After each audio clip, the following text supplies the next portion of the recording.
everyone. Kevin Trudeau here. Glad to have you with us. We have a great show today.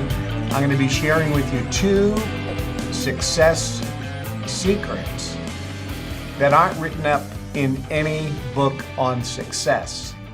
So stay with me. These 2 secrets can help you, as it has helped me and thousands of other people that I've taught these secrets to over the last 5 decades. How to manifest goals, dreams, and desires faster and easier than ever before. So stay with me for that. I'm all dressed up today. I'm on my way as soon as I finish the show downtown Chicago to the luxurious, spectacular Parma House Hotel for the Global Information Network weekend event called Family Reunion. We have, I think it's over 2,000 people, both virtually and live in person, that'll be there. And a little surprise that nobody knows, which I'm going to say for the first time, we're giving away over $1 million to the people that are participating. They can cash in on some of that money if they're there virtually or they're live. It's going to be a spectacular event. We have 7 multimillionaires coming in, sharing how they've applied the success principles that I've taught and that I currently teach, how they've applied those principles to make tens of millions, hundreds of millions of dollars for themselves. It's going to be a spectacular, life-changing event. And if you're not a member of the Global Information Network, you're really missing out. You should go to globalinformationnetwork.com and consider joining. You can join for only $38. And by the way, that's going to end pretty soon. So if you're thinking about joining and checking it out and seeing if it's for you, right now, for only $38, you can join and become an associate member. And when you join, you get a free ticket to our next event at the Doral Resort in Miami, Florida in January. You get to go absolutely free, either live or virtually, if you sign up for only $38. So consider going to globalinformationnetwork.com, reading about the club. It's a spectacular club. We're having record growth. People are joining every single day from all around the world. We have members in over 150 countries, and much of the material is translated into multiple languages. So let's talk about success. There's a course that I authored, many of you know. It's kind of, was it right back there. There it is. There it is. It's called Your Wish is Your Command, How to Manifest Your Desires. It's a course that I recorded in the Alps over 20 years ago. On success, many people are calling it the Think and Grow Rich of our time. And there'll be a book version of that next year. In that course, I cover things that aren't talked about in any other course on success, mainly because the people that are teaching courses on success really know about success, but they don't know success. Really, when you talk to all of these gurus out there, and many of them are spectacular speakers, and I know many of them, and many of them are friends of mine. If you ask them how did they learn the information, they all say the same thing. I read books, I listened to audios, and I went to seminars. And then I just basically took that information that I heard, regurgitated it, maybe put it in my own words, and then taught it. I mean, Tony Robbins is a perfect example, and he's one of the best motivational speakers and success trainers of all time, clearly. He learned neurolinguistic programming from John Grinder and Richard Bandler, the inventors of neurolinguistic programming. And Richard Bandler, I know, him and I spent a lot of time together. And when Tony wrote his first book, he said, I learned neurolinguistic programming, which is a technique for success from John Grinder and Richard Bandler. His second book, he never mentioned John Grinder and Richard Bandler ever again, and he said, I invented neuroassociative conditioning. He just took neurolinguistic programming, changed the name of it, and never, ever again, as far as I know, gave credit to Bandler and Grindler. And he maybe put his little spin on it. But that's how most people teach success. It's a little different when it's coming from me, because the information that I teach, I didn't learn in books or in audios or in seminars. I learned it primarily from the brotherhood training on how to use the mind, how to go into the ether and tap into the ether and pull the universal knowledge that have been around for thousands of years, hundreds of thousands of years, and take that information, and then I applied that in real life, in business. And I made billions and billions of dollars. And over the decades in business, I learned through trial and error. Also by observing other billionaires. I never taught a course on success until I had generated in gross sales over $10 billion. I never even mentioned it. Because I needed to come from a place of knowing success, not knowing about it. Where virtually all the other guys, and many of them are great. I'm not dishing them in any way. But most of them were broke when they started teaching courses on the law of attraction or how to manifest money or how to get rich. They weren't rich when they were teaching courses on how to get rich. And I remember a friend of mine who was teaching a course on how to make millions in real estate and how to buy real estate with no money down. And I said, what are your qualifications to teach how to buy real estate with no money down? And he said, real simple, Kevin. I purchased over $50 million in real estate with no money down. I go, I want to listen to you, because he actually did it first. Where most of the real estate guys maybe purchased $1 million worth of real estate or a couple deals, and then they made all their money not actually buying real estate. And in the real estate business, they made all their money in the seminar business, teaching courses on real estate. So in Your Wish is Your Command, I talk about two primary success secrets that very few people even hear about. The first one is, who do you listen to? So do you listen to somebody who knows about success or somebody who knows success? The idea is you listen to someone who has what you want and has been where you are, who has a track record of success, somebody who's actually done it first before they taught or they're trying to teach you. And it's very rare that you can find that person. So who do you listen to?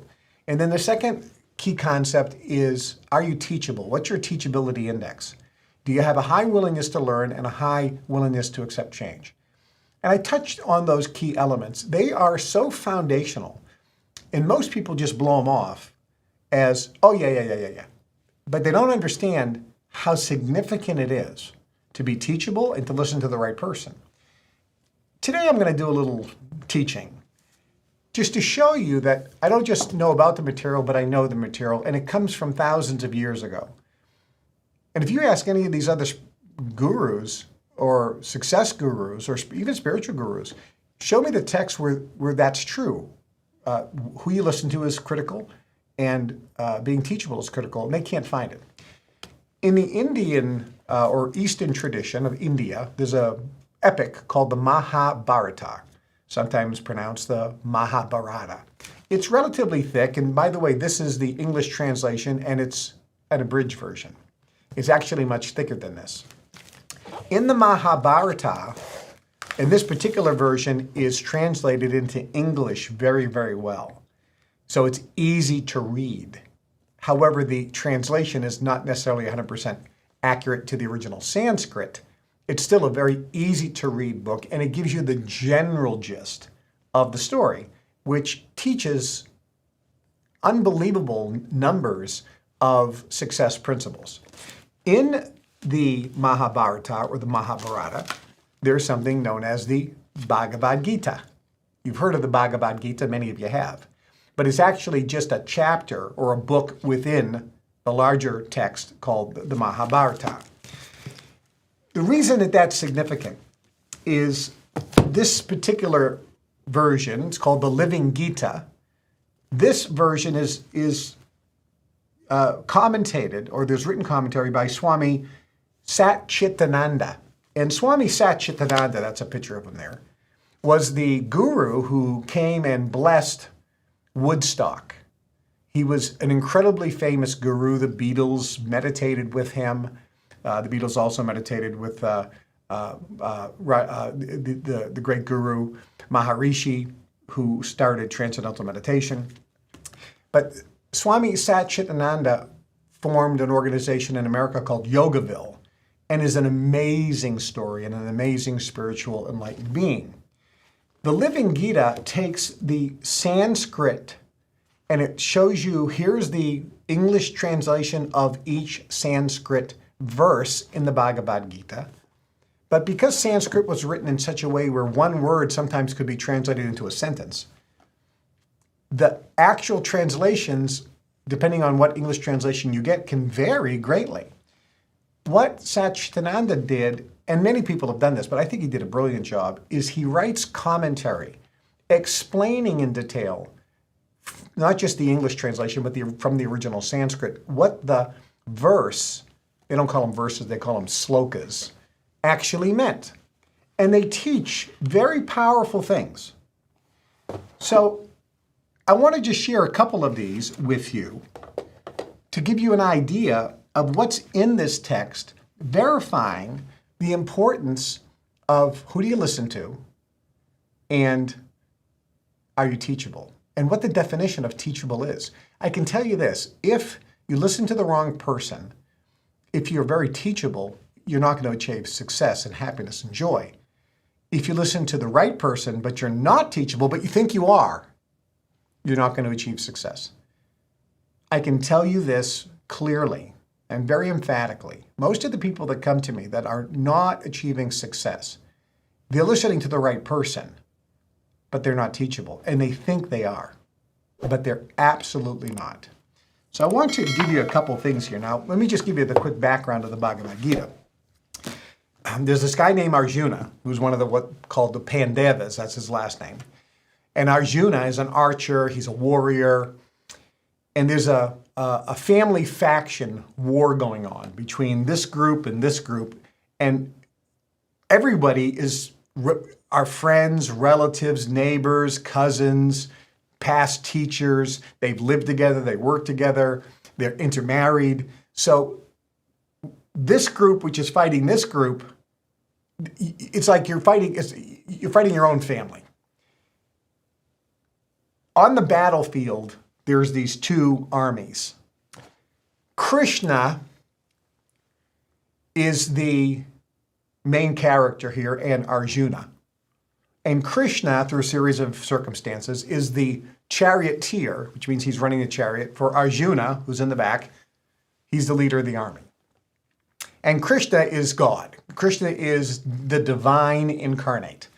And everything Krishna does is divine. He's like the Jesus of the time. He performs miracles. He's the divine incarnate, God incarnate. Okay.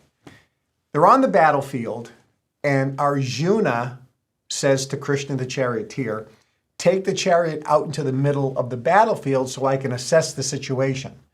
Hey, there's a beautiful picture of that. So I can assess the situation. Now, by the way, the evil king in the story is back in his palace, and he's blind.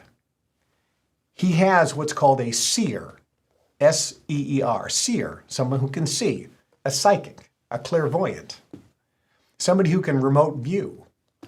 And that's what they talk about, which is amazing. They talk about his ability to remote view. And the king is sitting there with the seer, and he says, go to the battlefield and tell me what's happening. And the seer says, Arjuna and Krishna are in their chariot, and they're in the middle of the battlefield. And the king says, tell me everything that they say. There's a scribe there as well who's writing it all down. So at least in the Mahabharata or the Bhagavad Gita, we have an understanding of how this was written and who wrote it. So is it accurate? Because nobody else was there except Arjuna and Krishna, and they didn't write it down, nor did they tell anybody what they said. This is how the story is written, which in the Bible, we have some circumstances where nobody knows how the words of Jesus have been written down because nobody was there. When Jesus was in the desert with the devil and having a conversation, nobody was there. Jesus didn't write it down. It wasn't written down for 50 or 100 years later. Who wrote it down? Okay, there's arguments there, but at least here we have some explanation of how it gets written down. And Arjuna, the warrior, sees all of his friends, relatives, and neighbors, cousins, former archers, former teachers, and he has nieces and nephews on that side of the battlefield, and he has to kill them all, and he becomes very distraught, and he has this conversation with Krishna, and Krishna starts teaching him about success and enlightenment and understanding. And that's where the conversation is. So this book takes that whole conversation and gives you the background. Now, I'll give you a sloka or a verse, and then I'll give you Satchidananda's commentary. It says, This is Arjuna is now talking to Krishna. Krishna, I'm weighed down with weak-mindedness. I am confused and I cannot understand my duty. I beg of you to say for sure what is right for me to do, Krishna. I am your disciple, Krishna. Please teach me, Krishna, for I have taken refuge in you. And Satchitananda goes on to say, it's a beautiful sloka or verse when Arjuna says, I am your disciple, Krishna, instruct me. The Bible actually says, ask and it shall be given. Here, Arjuna is asking. He realizes his situation. He's come to know that he knows nothing. This is the best understanding because if you know that you don't know, you will want to know. If you don't know that, you won't even want to know. If somebody comes to tell you the truth, you will say, I don't need it. That's why the proverb says, if a person knows not that he knows not, ignore him. If he knows that he knows not, go teach him.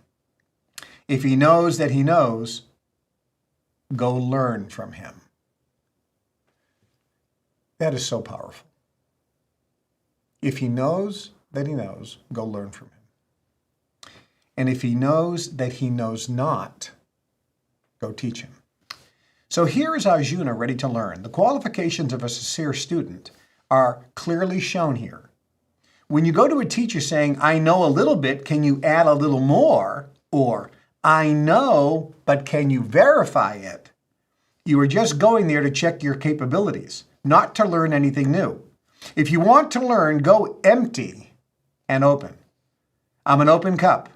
Please pour in all you can. If you go with a cup already full, even if the teacher pours something good, where will it go? It's not that he or she is miserly. The teacher would like to pour, but it will overflow and go to waste. So empty your cup first. There's a good Zen story of a student who went to a teacher demanding to be taught the secret of enlightenment. Instead of saying something, the teacher began to pour the student a cup of tea.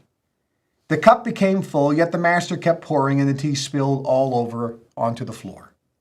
My cup is full, master. Why do you keep on pouring more and more? The student asked. Like this cup of tea, your mind is already filled with something. If I pour my knowledge into your cup, it will just go on the floor because there's no room in your mind for it. You will interpret my instructions according to what you already think. Your mind will not be able to accept the truth I give you. Make sense?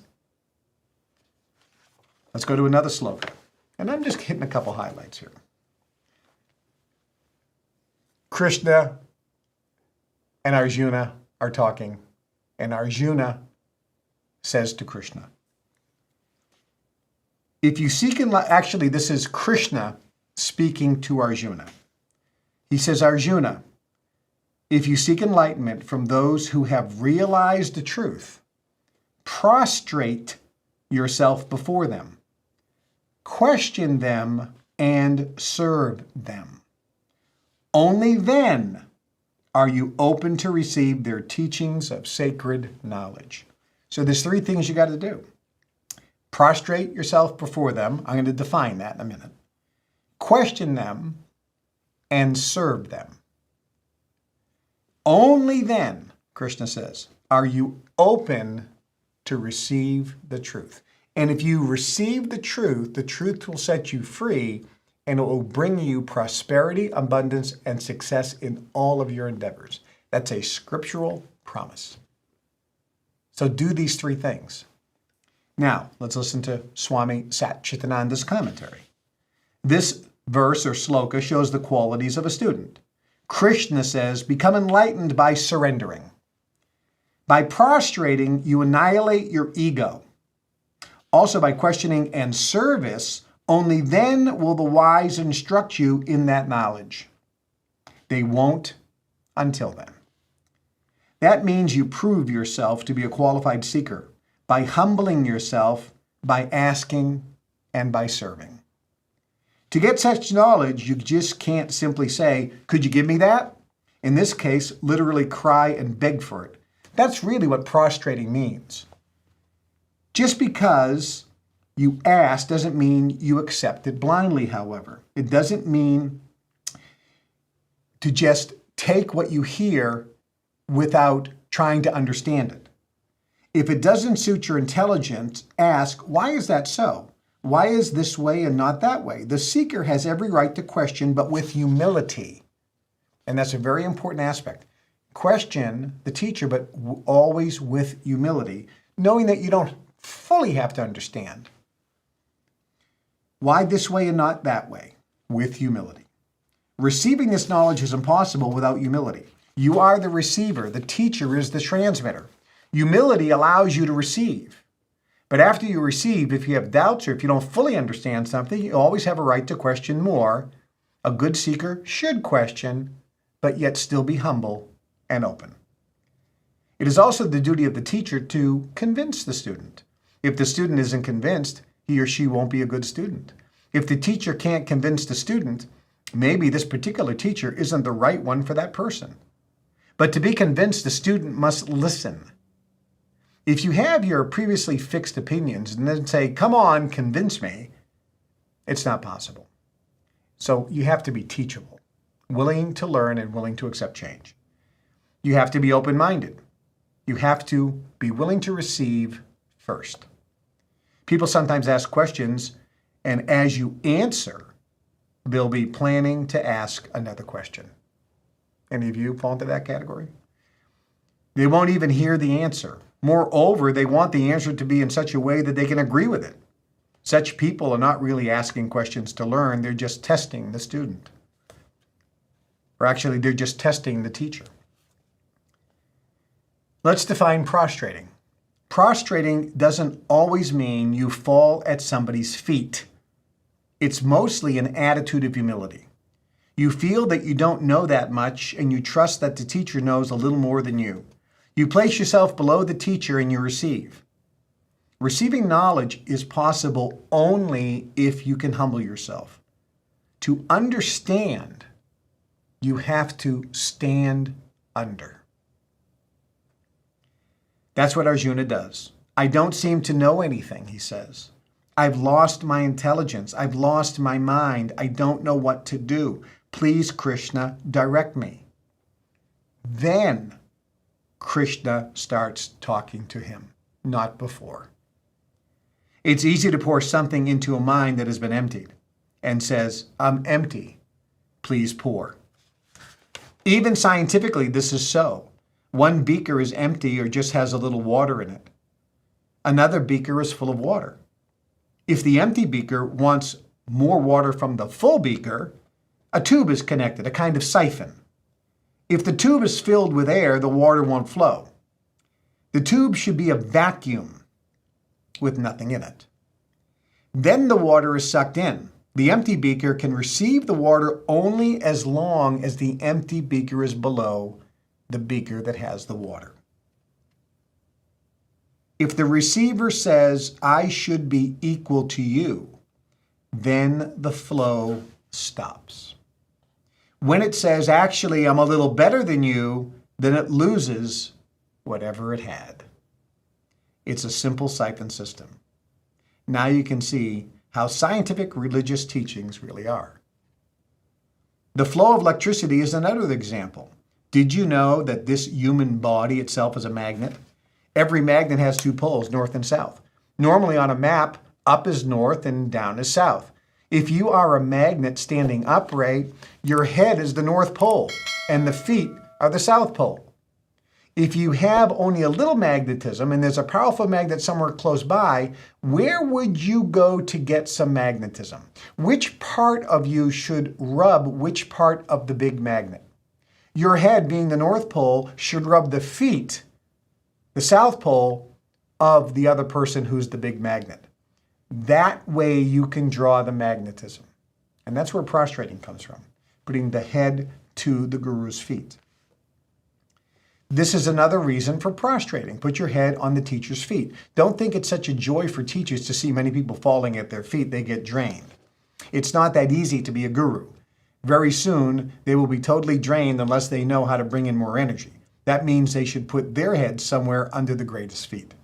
If they say, I know everything, now I can give to you, they are no longer holy people. Soon they'll be hollow people, which is why gurus always prostrate to someone else. The more teachers give, the more they should know how to receive from higher still. Probably because students can't see those greater feet, they see the gurus as the big magnets. But the gurus know of another bigger magnet which they can keep hanging on to while students hang on to them. That way they aren't drained, and whatever comes to the guru is passed on to the student.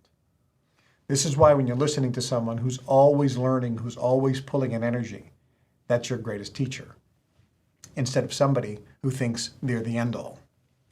Of course, just prostrating and questioning is not enough. Service is also necessary. Serve your teachers. That means obey them and do what they say. Service is very important. Some students say, I came only to learn. Why should I work for you? I can work anywhere. But by selfless service, or seva, you show your obedience and the readiness of your mind to receive. Through service, the teacher imparts the teaching. Mere words are not enough.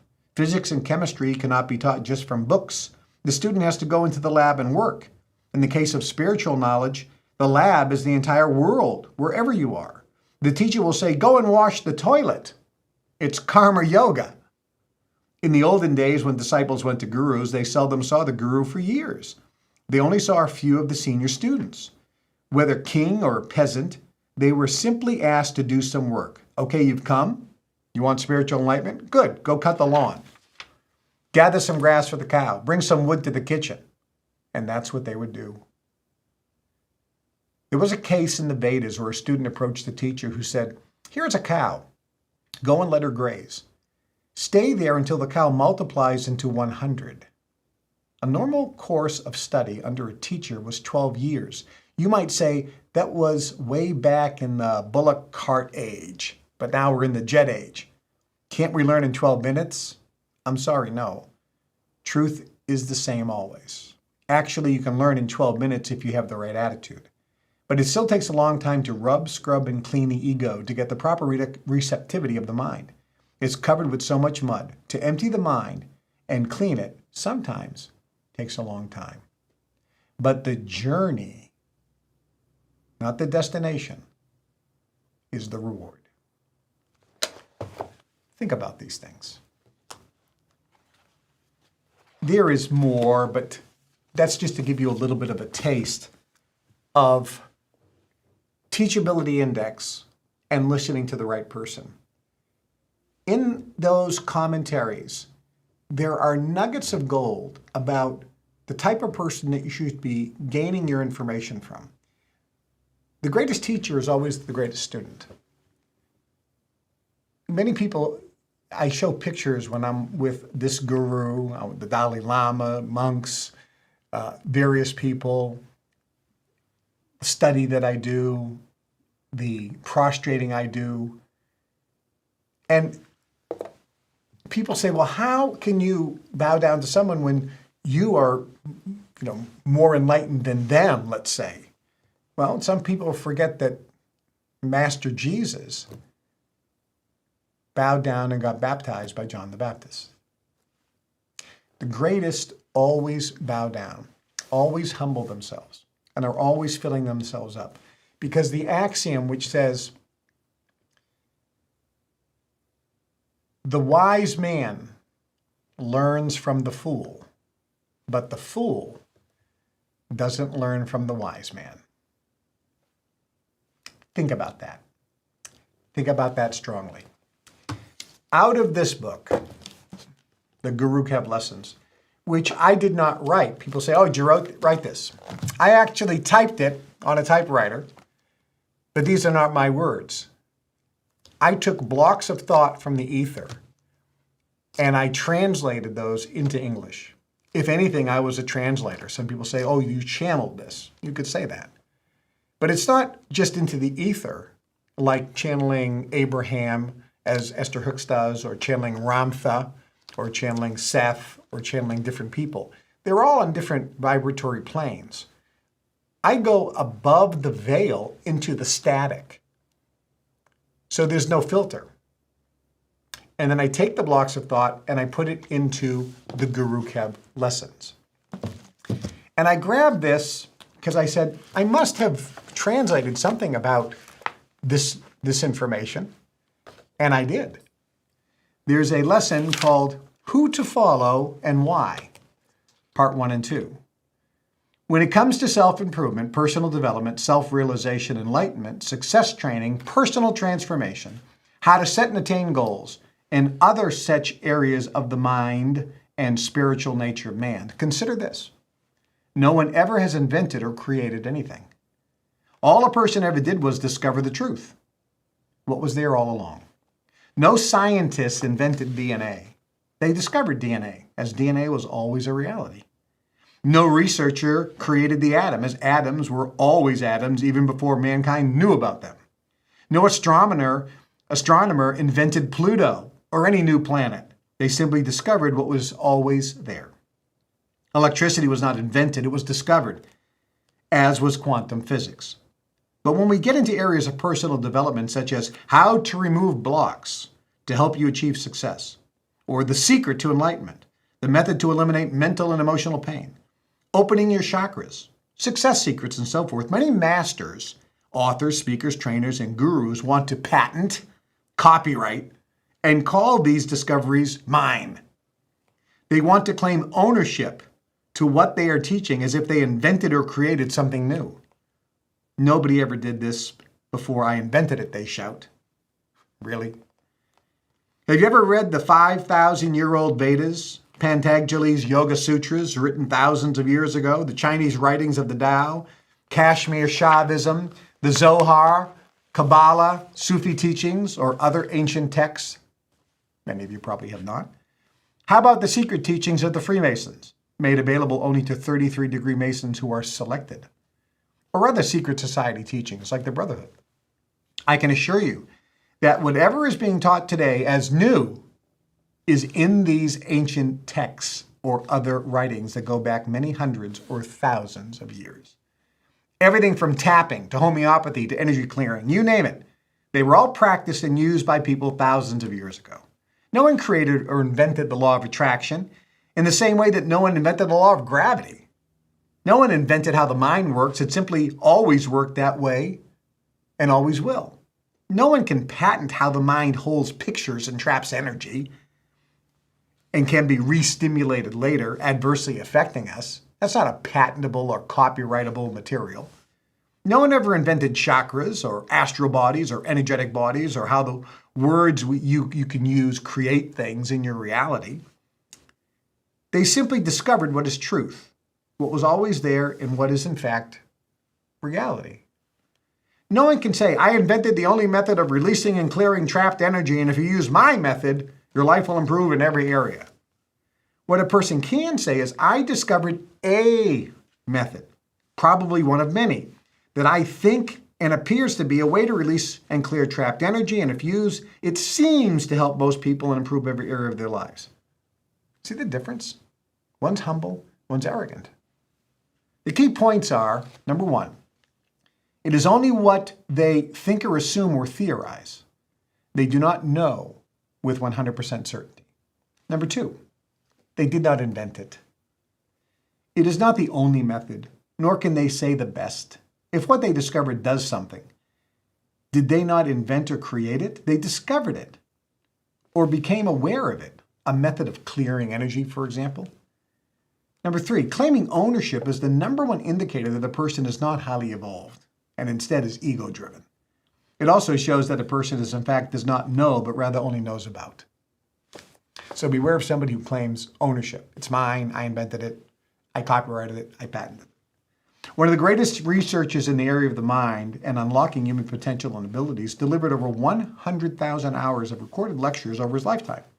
He dedicated his life to researching and discovering the truths of how the mind works, how to unlock the unlimited human potential that lies dormant, and how to release abilities in people that appear superhuman or supernatural.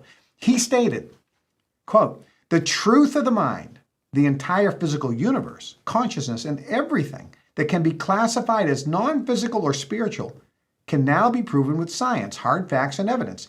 It comes from nuclear and quantum physics, higher mathematics, and understandings of the ancients of the East, mostly India, Tibet, and China. Interesting. Quantum physics and the ancient teachings of those mystics, gurus, and enlightened masters of India and the East all are in agreement. L. Ron Hubbard, for example, said, quote, "The so-called experts of the recent past in the area of the mind gave dissertations espousing their philosophies, ideas, and opinions. They were, however, simply speculating and had very little actual proof verifying what they were saying was true. Their philosophies were their own creations, and each philosopher was at work trying to outcreate every other philosopher. It was all ego-driven and all about competition. We, however, are simply dealing with discoveries. The phenomena we are sharing are what we discovered and are held in common by all men and all life forms. We are not trying to outcreate every other so-called expert that comes along." He goes on to say, "We really are not trying to teach you anything. We are really just trying to remind you of what you already know. Truth, coming from anyone, in any form, was always yours in the first place. Many people are explaining the same things and have been for thousands of years, just saying it differently. Truth, therefore, is not only the science of life, but it is an account of what you were doing before you forgot what you were doing." Edison, arguably one of, if not the greatest inventor of all time on this point about discoveries, he always claimed he discovered things rather than invented things. It's interesting. So did Ford, Krishnamurti, Yogananda, Buddha, Tesla, Osho, Einstein, and many other masters. They never said they invented, they said they discovered. Consider this, when it comes to the mind, in order for one to explain it, to know how it works, one must be separate from it and observe it.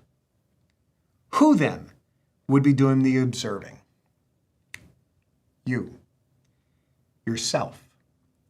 The self. Consciousness.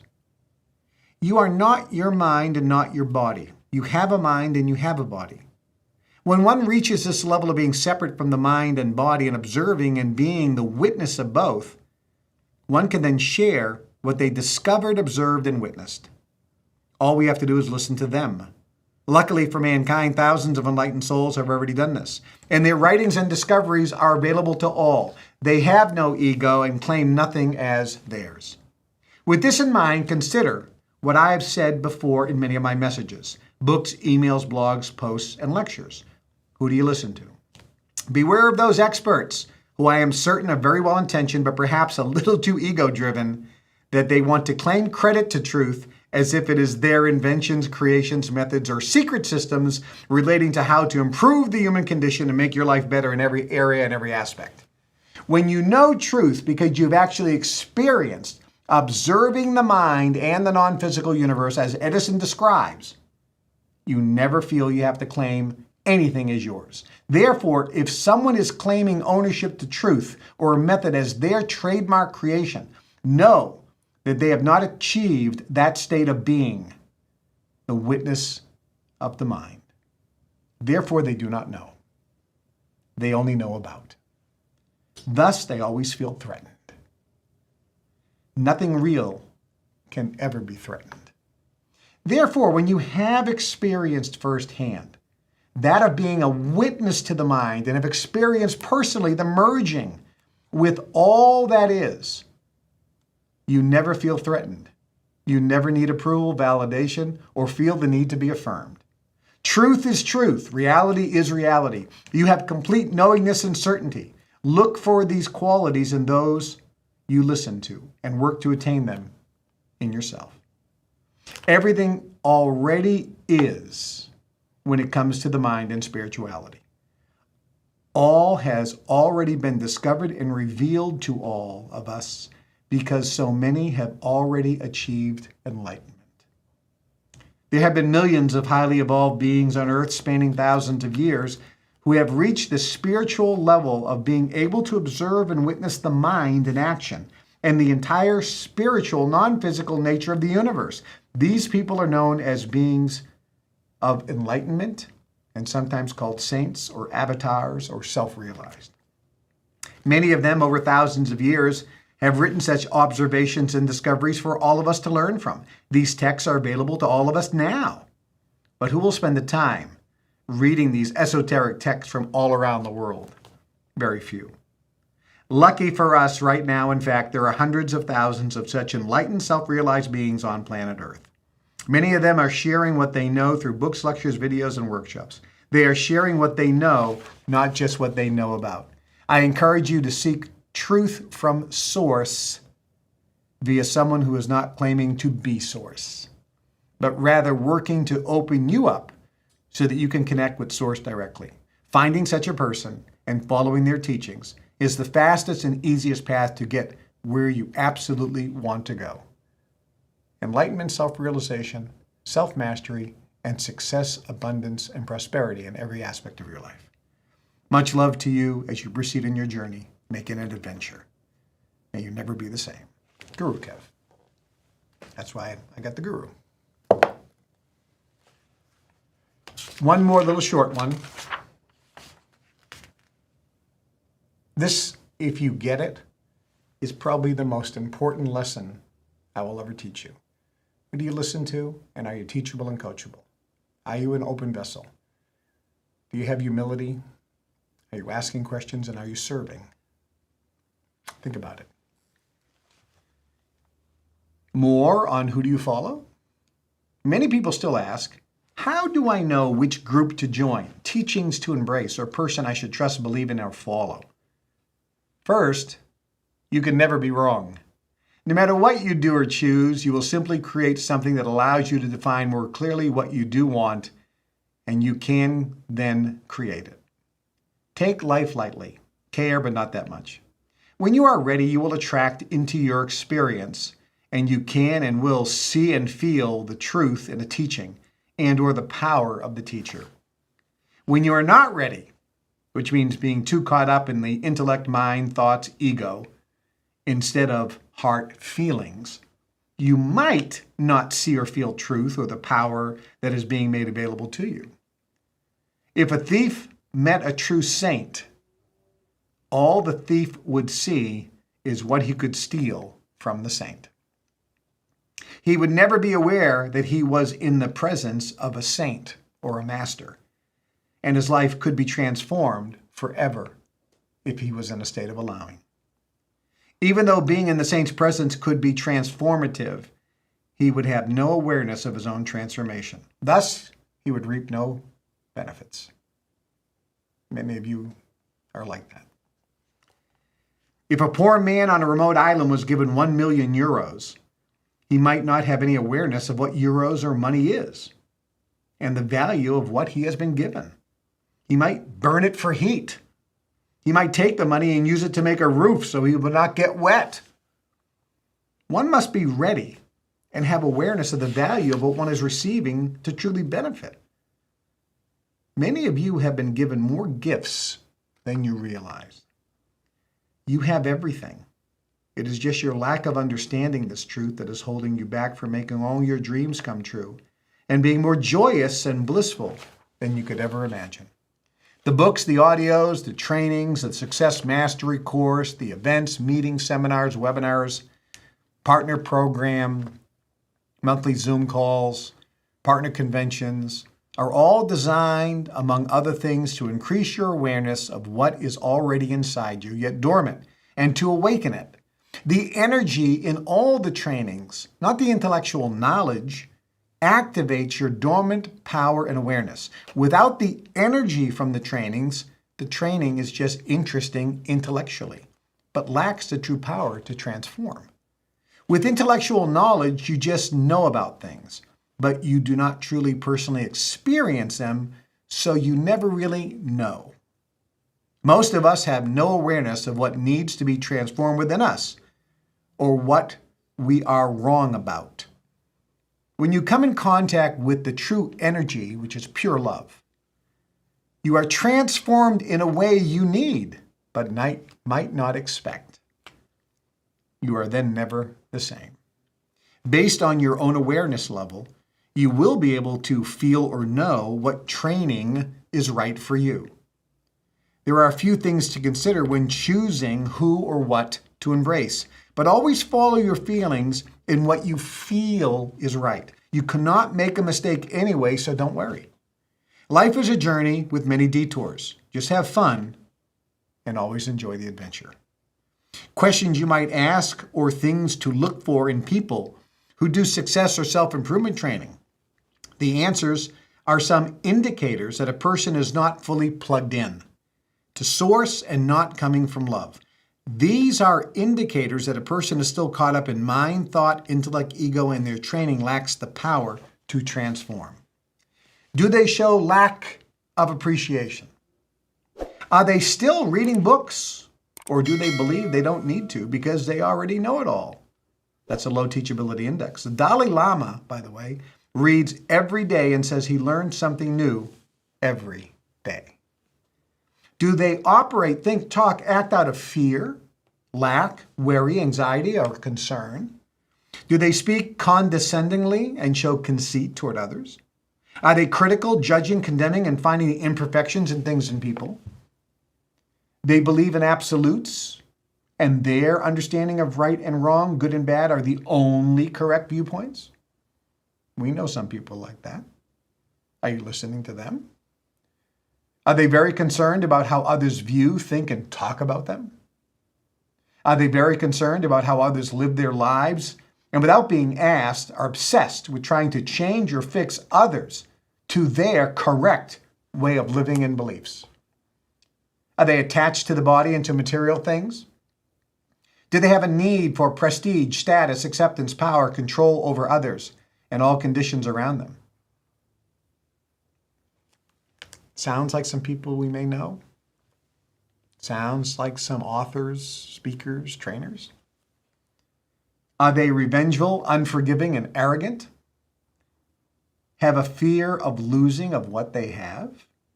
Concerned with what they have and what is theirs?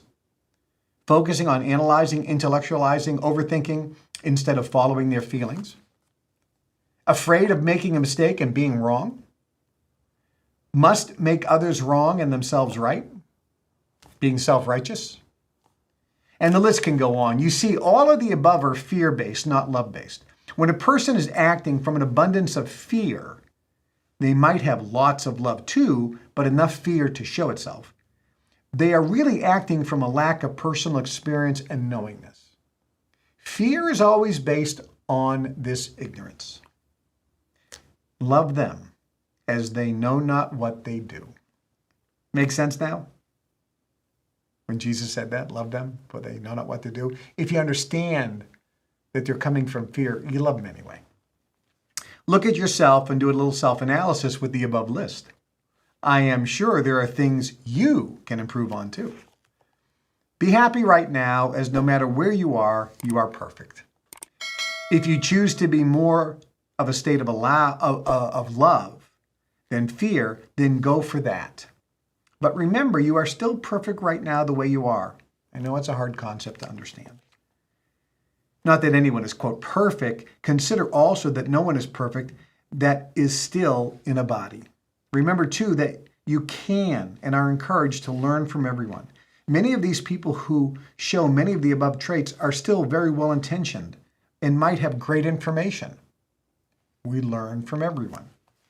The truly life-changing experiences you will have that will help unleash your unlimited dormant power, however, will only come from those who are the opposite of the above.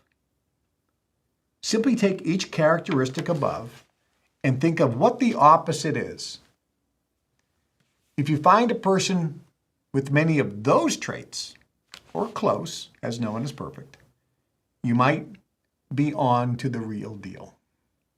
The ultimate test is how you feel about the person or group and what experience you get from the person or group. Look at yourself too. Love, not fear, which is lack of love, is where the power comes from. Until next time, you are loved, Guru K. I can tell you, if you're watching this show, You're not here by accident. And it's not really about me. The Kevin Trudeau Fan Club, the partner program we have, is spectacular. The Global Information Network is spectacular. The people that I bring to you, the books I recommend, the movies I recommend. This weekend, for example, 7 multimillionaires that I've known are coming in. All have more love and fear in their heart. No one's perfect. But they're all people that I could say, listen to them. Be humble, ask questions, and serve them. Be open and receptive. Have a high teachability index. Have a willingness to learn and a willingness to accept change. Lower yourself as an empty beaker. Empty your mind. Free yourself from any of your beliefs. Be open and receptive. That's what willingness to accept change is. And when I teach you, when you read Lessons in the Guru Kev lesson book, when you go through the Nuggets of Gold, when you go through the Success Mastery course, when you go through the Science of Personal Mastery course, when you come to the seminars or events, when you're on the partner call with me every month, and I'm answering questions, teaching you about the secrets of the universe, the secrets of success and enlightenment and health on this show, when you're listening and watching all these episodes, the more open and receptive you are, the more in a state of allowing and surrender that you are, the more you will be filled up and thus completely transformed.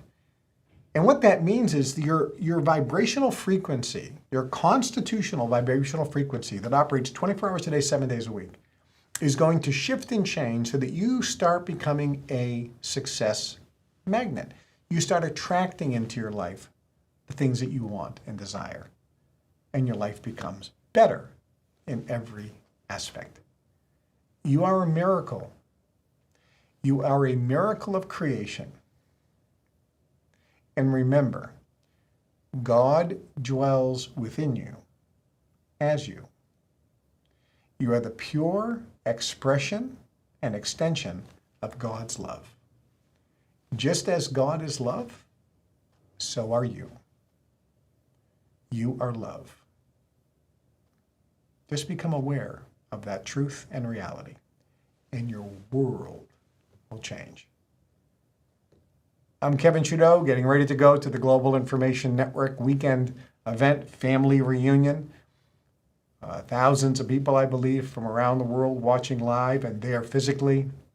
A magnificent event. And I will be back next week here on the show, giving you more updates, teachings, and love. I'll see you all at the top.